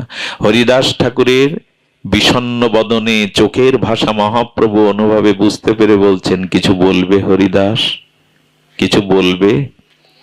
হরিদাস তখন বারবার বারবার যেন লজ্জিত হয়ে বলতে গিয়েও বলতে পারছে না। কি জানেন, এক বাঞ্ছা হয় মোর বহুদিন হইতেই। দেখুন, আচ্ছা, বহুদিন একটা ইচ্ছা আমার মনে, হরিদাস বলছে না কেন মহাপ্রভুকে? আমার কথা কি বোঝা যায় বাবা? অনেক দিনের ইচ্ছা, তা প্রতিদিন গৌর হরি তোমার কাছে আছে, তুমি বলতে পারো না? হরিদাসকে মহাপ্রভু একদিন ডেকে বলেছিল, বর চাও। হরিদাস অবনত মস্তকে বলেছিল, চাওয়ার তো একটা যোগ্যতা লাগে প্রভু, চাইবারও তো একটা যোগ্যতা লাগে, চাইলে কি পাওয়া যায় যোগ্যতা ছাড়া? আমার যে যোগ্যতা নেই তোমার কাছে কিছু চাওয়ার। হরিদাস, এত ধন্য করো না, তুমি আমার কাছে কিছু চাও, প্রভু দেবে। তবে শোনো, আমি জগতে যা করে গেলাম তাতে আর ভক্ত হয়ে মনুষ্য শরীর নিয়ে জন্মাতে পারবো না আমার মনে হয়। কি ধন্য যদি পারো বৈষ্ণবের দুয়ারে উচ্ছিষ্ট ভোজি কুকুর করে জন্ম দিও। আমি ভজন করিনি, আমি তোমার চরণে আত্মসমর্পণ করিনি যে আমি তোমার স্বরূপ ধামে ফিরে যাব। প্রভু, একটা নিবেদন, যদি আবার জন্ম হয় বৈষ্ণব উচ্ছিষ্ট ভোজি কোনো কুকুর করে আমাকে জন্ম দিও। অহংকার মানায় আমাদের? আভিজাত্য দাম্ভিকতা মানায়? এই হরিদাস বললেন, বহুদিন হইতে আমার একটা বাঞ্ছা হয়, কিন্তু বলতে পারছেন না। লীলা সম্বরবে তুমি লয় মোর চিতে। এই দেখুন, মা সন্তানের মুখ দেখে বুঝে নেয় ওর খাওয়া হয়েছে কিনা। মহাপ্রভু বেশি দিন আর লীলায় থাকবেন না, মহাপ্রভু লীলা অপ্রকট করবেন, এটা হরিদাস বুঝতে পেরেছে। তাই সারা জীবন যে প্রভুর কাছে চাইবার যোগ্যতা রাখে না, সে বলছে, বহুদিন হতে এক বাঞ্ছা আমার, যদি অনুমতি দাও তো চাই। মহাপ্রভু বললেন, হরিদাস জানলো কি করে? হরিদাস জানলো কি করে যে আমি আর বেশি দিন লীলায় থাকবো না? হরিদাস যে আমার মনের কথা জেনে গেছে। মহাপ্রভু তখন গম্ভীর হয়ে গেছে, হরিদাসকে বলছে, তোমার সেই বাঞ্ছাটা কি বলো? আহা, পৃথিবীতে এমন চাওয়া বুঝি কেউ চায়নি। হরিদাস বললেন, সেই লীলা প্রভু মোরে কবু না দেখাইবা। প্রভু কি বলছেন? আপনার আগে মোর শরীরও পারিবা। ভগবানের কাছে জীবনে প্রথম হরিদাস চাইছে কি? চাইছে, মা, আমার মনে হয় তুমি আর বেশি দিন লীলা প্রকট থাকবে না, তোমার লীলা সংবরণ করবে। প্রভু চাওয়াটা কি জানো? আমি যেন তোমার আগে জগৎ থেকে যেতে পারি। সারা জীবনে শুধু একটি জিনিস চাইছেন, তাও এই যে তোমার আগে যেন আমার শরীর পড়ে। আচ্ছা, ভক্ত আর ভগবান এক জায়গায় হলে দুইজন যদি ইচ্ছা প্রকাশ করেন, কার ইচ্ছা পূর্ণ করেন? কার ইচ্ছাটা টিকে থাকে? ভগবান চিরকাল ভক্তের ইচ্ছা পূরণ করে নিজে হেরে যান। মহাপ্রভু চেয়েছিলেন হরিদাসের আগে চলে যেতে। হরিদাস বুঝতে পেরে বলছেন, তোমার আগে মোর শরীরও পারিবা, যেন তোমার আগে আমি যেতে পারি। কেন জানে? যেদিন তুমি লীলা অপ্রকাট করে আনন্দ ভক্তি যজ্ঞ অবসান হয়ে যাবে, সেদিন লীলাচলের বাতাসে অন্ধকার অভিশাপ নেমে আসবে। হা গৌর বলে আকাশ বাতাস ভারী হয়ে যাবে। প্রভু, তোমার সেই অদর্শনের অভিশপ্ত দিন আমি দেখতে চাই না। প্রভু, আমি তোমার আগে যেতে চাই, আমি তোমার আগে যেতে, সেই অভিশপ্ত দিন যেন আমি চোখে না। আহারে, আহা কি নিবেদন, আমি তোমার আগে যেতে চাই। আহা, হরিদাসকে মহাপ্রভু পাথর মতো হয়ে গেছেন। হরিদাসের নিবেদন শুনে ভগবানের চোখেও জল, গৌর হরির চোখে জল, হরিদাসের চোখে জল। হরিদাস আর কিছু বলবে? কি বলল জানেন? এটা একবার করে ভগবানকে জানাবেন তো প্রতিদিন তার সামনে। কি বলছেন জানেন? প্রভু আমি যাব, কেমন করে যাব জানো? হৃদয়ে ধরিব তোমার ও কমল চরণ। আমি তোমার আগে যাব, কেমন করে জানো? এই ইচ্ছা তোমার চরণে নিবেদন করছি, আমি আরজি জানিয়ে রাখছি। হৃদয়ে ধরিব তোমার কমল চরণ, নয়নে হেরিব তোমার ও চন্দ্র বদন, জিহ্বায় উচ্চারিব শ্রীকৃষ্ণ চৈতন্য নাম, এই মতো ইচ্ছা মোর ছাড়িব পরাণ। প্রভু আমি যেতে চাই, কি করে জানো? আমার আমার শেষ সময়ে তোমার কমল চরণটা যেন আমি বুকে ধরতে পারি, আমার নয়ন রূপ ভ্রমর যেন তোমার বদন রূপ কমলের মধুপান করতে পারে, আর আমার জিহ্বাই যেন শ্রীকৃষ্ণ চৈতন্য এই উচ্চারণ হতে হতে আমি দেহ ছাড়বো, এই আমার ইচ্ছা। ভগবানের সামনে এই প্রার্থনা করবেন, প্রভু মৃত্যুর সময় পুত্র কন্যা আত্মীয় স্বজনকে দেখি আর না দেখি তোমার চরণখানা যেন মনে পড়ে, আর কাউকে দেখতে যেন সাধ না হয়। সারা জীবন তো এদের দিকে তাকিয়েছি, তোমার দিকে তাকানো হয়নি। শেষের দিনে যেন অন্তত তোমার চরণটাকে স্মরণ করে যেতে পারি। এই প্রার্থনাটা জানি। মহাপ্রভু নীরব হয়ে গেলেন, কিছুক্ষণ চুপ হয়ে গেলেন। ডাক্তার বলে চোখে জল এনো না, দৃষ্টি নষ্ট হয়ে যাচ্ছে। তাকে আর মানাই গো? জল দরকার। আমাদের হৃদয়টা না অনেক শুকিয়ে গেছে, অনেক শুকনো হৃদয়। সংসারের জন্য, বিপদ আবার টাকা পয়সার জন্য কত কাঁদি আমরা। ভগবানের জন্য কবে কাঁদবো বলতে পারে? লজ্জা ঘৃণা ভুলে খুব হালকা হওয়া যায় জানেন। ভগবানের জন্য দুপুরটা চোখের জল ফেললে বুকটা অনেক হালকা হয়, অনেক পথটা মসৃণ হয়ে যায়, পথটা পরিষ্কার হয়ে যায়। মহাপ্রভু তখন বলছেন, প্রভু কয়ে হরিদাস তুমি যা মাগিবে, তুমি যা প্রার্থনা করবে কৃষ্ণ অবশ্যই তা পূরণ করবে। মহাপ্রভু চলে গেলেন। এর পরের ইতিহাস আপনাদের জানা, আমি সময় নেব না। প্রভু পরের দিন জগন্নাথ দর্শন করে এসেছিলেন। সেদিন একা আসেননি আমার গৌর সুন্দর, সাথে প্রিয় ভক্ত পরিকরগণ এসেছিল। হরিদাস মৃদুমন্দ করে দেহটাকে এলিয়ে দিয়ে আর নিত্য নিরন্তর নাম নিয়ে চলেছে। মহাপ্রভু ভক্ত পরিকর নিয়ে সিদ্ধ বকুলে যখন এলেন, হরিদাস চোখ মেলে তাকিয়ে বলছেন, এসেছো প্রভু, এসেছো হৃদয়ের দেবতা। সেদিন কি করেছিলেন জানেন? বৈষ্ণবদের দেখে বলল, অহ ভাগ্য, হরিদাস উঠতে পারছে না, এই জন্য বৈষ্ণবদের চরণ ধুলিতে অঙ্গ ভূষিত করবে বলে গড়াগড়ি দিতে লাগলেন, আর হাত দিয়ে বৈষ্ণবের চরণ ধুলি মাখতে লাগলেন, ভক্তের চরণ ধুলি মাখতে লাগলেন গৌর হরি। আর কি করলেন? রামানন্দ সার্বভৌম সবার অগ্রেতে হরিদাসের গুণ প্রভু কীর্তন করছেন। তোমরা জানো হরিদাসকে? ওই চরণ ধুলি নিলেন। এমন ভাগ্য কার বলুন তো?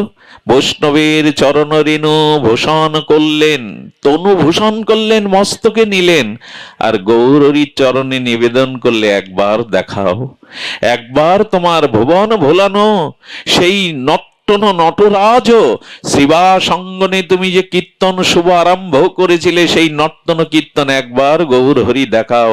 হরিদাসকে মাঝগানে রেখে বেরিয়ে কীর্তন করে মহাপ্রভু হরিনাম করতে লাগলেন। সেই ভুবন ভোলানো রাধা ভাবকান্তির উপমাধুর্যে মহাপ্রভু আকাশ বাকাশ বিদীর্ণ করে হরিনামের ধ্বনি তুললেন। নটরাজ নিত্য সংকীর্তনে হরিদাস পরম আনন্দ পেতে লাগলো। হরিদাস বললেন, এই তো সময়, এই তো সময়। আর শ্রীকৃষ্ণ চৈতন্য শব্দ বলে বারবার, প্রভু মুখ মাধুরী পেয়ে নেত্রে জলে ধার। শ্রীকৃষ্ণ চৈতন্য শব্দ করিতে উচ্চারণ, নামের সহিত প্রাণ করিল উৎক্রমণ। মহাপ্রভুর এক অনুরাগী ভক্ত প্রভুকে নিয়ে বসালেন, প্রভুর চরণ হৃদয়ে ধরলেন, নয়নে দিলেন, আর শ্রীকৃষ্ণ চৈতন্য শব্দ করিতে উচ্চারণ, নামের সহিত প্রাণ করিল উৎক্রমণ।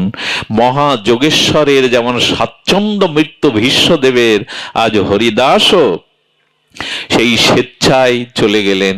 এরপর প্রভু অঙ্গনে নাচলেন। স্বরূপ দামোদর বললেন, প্রভু হরিদাসকে দাও, তার অন্ত্যেষ্টিক্রিয়া করতে হবে।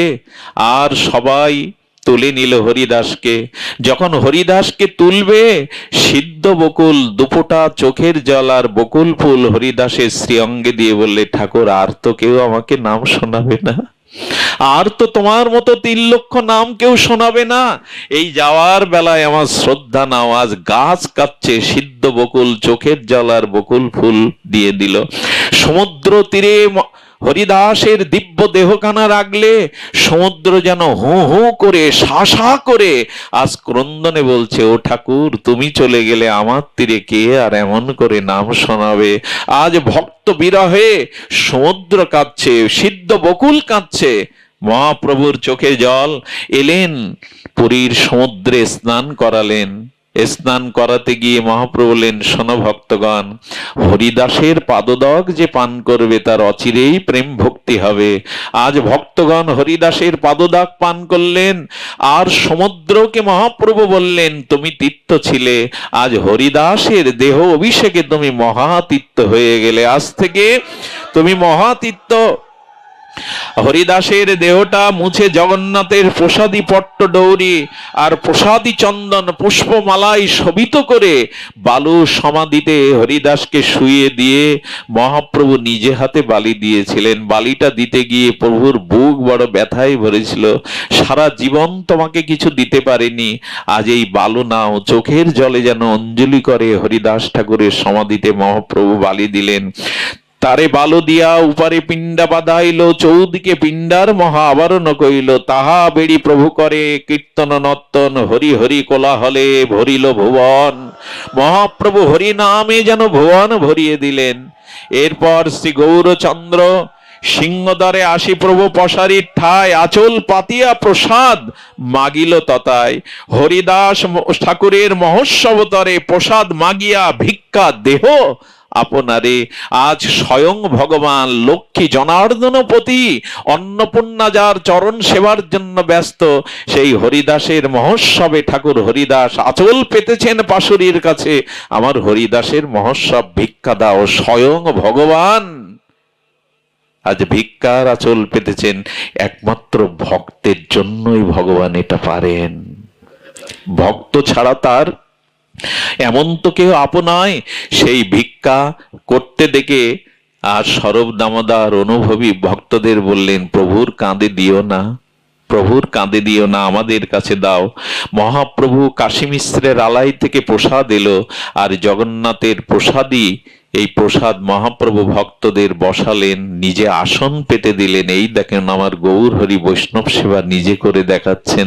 আজ মহাপ্রভু নিজে আসন দিলেন, ভক্তদের পাতে নিজে পরিবেশন করছেন। এক একজনের পাতে 5 জনের মতো করে। প্রভুর হাতে কি কম ওঠে গো? আজ আমার হরিদাসের মহোৎসব। এই জন্য কারো মৃত্যুবার্ষিকীতে একটু হরিকথা, হরিনাম, বৈষ্ণব সেবা মহাপ্রভুই শিখিয়েছেন। এতেই আত্মার প্রভূত কল্যাণ হয়। আত্মীয় স্বজন দিয়ে আমরা যা করি তাতে কতটুকু কল্যাণ হয় জানি না। লৌকিকতা হয়তো রক্ষা হয়, কিন্তু বৈষ্ণব সেবা, হরিনাম, হরিকথা দিলেই আত্মার কল্যাণ হয়, আত্মা প্রভূত প্রশস্তি পায়। এই জন্য মহাপ্রভুর নির্দেশ এই মহোৎসব। ভক্তরা প্রসাদ পাচ্ছে না, কারণ গৌর হরি তো সারাদিন কিছু পাননি, উনি মুখে জলও দেননি। প্রভু তুমি না পেলে কি ভক্তরা পায়? জোর করে স্বরূপ দামোদর মহাপ্রভুকে বসালেন, আর বক্রেশ্বর পণ্ডিত স্বরূপ দামোদর পরিবেশন করলেন। ভক্তদের বিদায় দিচ্ছেন প্রভু। দিতে দিতে আমরাও বিদায় বেলা এসে গেছি। প্রভু হরিদাসের নির্জানে যে ভক্তদের বিদায়ের আশীর্বাদ দিলেন, তা চৈতন্য চরিতামৃতকার বড় স্বর্ণাক্ষরে লিখে গেলেন। শুনুন, সেই শব্দগুলো কানে গেলেই গৌর প্রীতি, হরিদাস প্রীতি আপনার হৃদয়ে আসবে। হরিদাসের বিজয় উৎসব যে কইল। আপনারা আপনাদের মানস নেত্রে নিশ্চয়ই হরিদাসের বিজয় উৎসব দেখেছেন। আচ্ছা, কারো মৃত্যুকে বিজয় উৎসব বললেন কেন? হরিদাসের বিজয় উৎসব যে কইল, জীবনের শ্রেষ্ঠ বিজয় কি জানেন? যদি মৃত্যুর সময় হরিদাসের মতো ভগবানের নাম নিতে নিতে যাওয়া যায়, এটা মৃত্যু নয়, এটা পরম বিজয়। যদি শেষের দিনে ভগবানের নাম নিতে নিতে যেতে পারেন, এটাই হলো পরম বিজয়, এটাকে মৃত্যু বলে না। হরিদাসের বিজয় উৎসব যে কইল দর্শন, যেই তারে নিত্য কইল, যে কইল কীর্তন। এই যে আমাদের শুভঙ্কর, আজ বসুন্ধিয়ার যে ভক্তরা কি সুললিত মধুর কণ্ঠে হরিনাম করলেন, হরিদাসের নির্জানে যারা কীর্তন করলো, যারা নৃত্য করলো, যারা অংশগ্রহণ করলো, হরিদাস নির্জন যারা মানস নেত্রে দর্শন করলো, প্রভু বললেন তারে বালকা দিতে যে করিল গমন, তার মহোৎসবে যে করিল ভোজন, অচিরে হইবে সবার কৃষ্ণ প্রাপ্তি। প্রভু আশীর্বাদ দিচ্ছেন, অচিরেই হইবে সবার কৃষ্ণ প্রাপ্তি। হরিদাস দর্শনে ওইচে হয় শক্তি। যে হরিদাসকে দর্শন করে সে অচিরেই, যে হরিদাসের কথা শ্রবণ করে অচিরেই তার কৃষ্ণ ভক্তি হবে। কে আশীর্বাদ করছেন? স্বয়ং মহাপ্রভু। আর কি বলছেন? হরিদাস দর্শনে ওইচে হয় শক্তি, কৃপা করে কৃষ্ণ মোরে দিয়েছিল সঙ্গ। মহাপ্রভু ভাগ্যবান মনে করছেন হরিদাসের সঙ্গ, কৃপা করে কৃষ্ণ মোরে দিয়েছিল সঙ্গ। স্বতন্ত্র কৃষ্ণের ইচ্ছায় কইল সঙ্গ ভঙ্গ। কৃষ্ণের ইচ্ছায় আজ আমি সাথী হারা হলাম। হরিদাসের দেখুন, ভক্তের জন্য ভগবানের কত ব্যথা। কৃষ্ণ আমাকে এক সঙ্গ দিয়েছিল। আমার কি মনে হয় জানেন? এই পৃথিবীতে সব থেকে বড় ব্যথা কি? সব থেকে বড় যন্ত্রণা ব্যথা। ব্যথার মধ্যে শ্রেষ্ঠ ব্যথা কি জানেন? ভক্তকে হারিয়ে ফেলা, ভক্ত সঙ্গ হারিয়ে ফেলা। দুঃখ মধ্যে কোন দুঃখ বড়? কৃষ্ণ ভক্ত বিনা দুঃখ নাহি। যদি শুদ্ধ কৃষ্ণ ভক্ত জীবন থেকে চলে যায়, হারিয়ে যায়, এর থেকে বড় ব্যথা, এর থেকে বড় দুঃখ নেই। এই জন্য বৈষ্ণব বন্দনায় গাওয়া হয়, সঙ্গ বড় ভালোবাসি, জন্মে জন্মান্তরে যেন এমন সঙ্গ পায়। প্রভু যেন সঙ্গ ছাড়া করো না, যেন সঙ্গ ছাড়া করো না। যত অপরাধ করি দণ্ড দিও, কিন্তু সাধু সঙ্গে রেখো, সঙ্গ থেকে যেন বঞ্চিত করো না। জন্মে জন্মে যেন এই সঙ্গ পায়। মহাপ্রভু কাঁদছেন আর বললেন, স্বতন্ত্র কৃষ্ণের ইচ্ছায় হইল সঙ্গ ভঙ্গ। হরিদাস চলে গেল। জানেন, হরিদাস যাওয়ার পরে মহাপ্রভু আর বেশি দিন ছিলেন না। হরিদাস যাও, আমিও তোমার পিছনে। ভক্ত বিরহে ভগবানও চলে গিয়েছিলেন। আর হরিদাসের ইচ্ছা যাবে হইল চলিতে, আমার শকতি তারে নারিল রাখিতে। ভগবান এখানে হেরে গেছেন ভক্তের কাছে। আমার শক্তি নাই হরিদাসকে রাখবার, কারণ ভক্তের ইচ্ছাই তো জয়ী হয়। হরিদাস আছিল পৃথিবী শিরোমণি। এই দেখুন মহাপ্রভু হরিদাসের গুণ। হরিদাস আছিল পৃথিবী শিরোমণি, তাহা বিনা রত্ন শূন্য হইল মেদিনী। জয় জয় হরিদাস বলি করি জয়ধ্বনি, এত বলি মহাপ্রভু নাচে নাচনি। সব শেষে সন্ধ্যা নেমে এলো। জগন্নাথের মন্দিরে দেউলে প্রদীপ জ্বলে উঠল। গোবিন্দ দাস সেই কলার সরলার কাঁথাটা পেতে দিল। মহাপ্রভু কাঁথার উপরে মাথা রেখে দুই চোখ দিয়ে জল পড়ছে, আর শেষ ভাষা বললেন, হরিদাস চলে গেল, প্রাণে বাঁচা ভার, 3 লক্ষ হরিনাম কে শোনাবে আর। হরিদাস চলে গেল, প্রাণে বাঁচা ভার।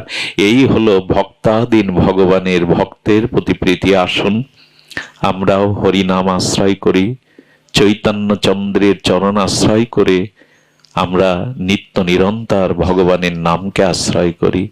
বিদেহে আত্মার কল্যাণ কামনা করে, আপনাদের সুদীর্ঘ ভাগবত জীবন প্রার্থনা করে, এই জীবধমের জন্য আপনাদের চরণধূলি ভিক্ষা প্রার্থনা করে আজকের মতো হরিকথা এখানেই বিশ্রাম।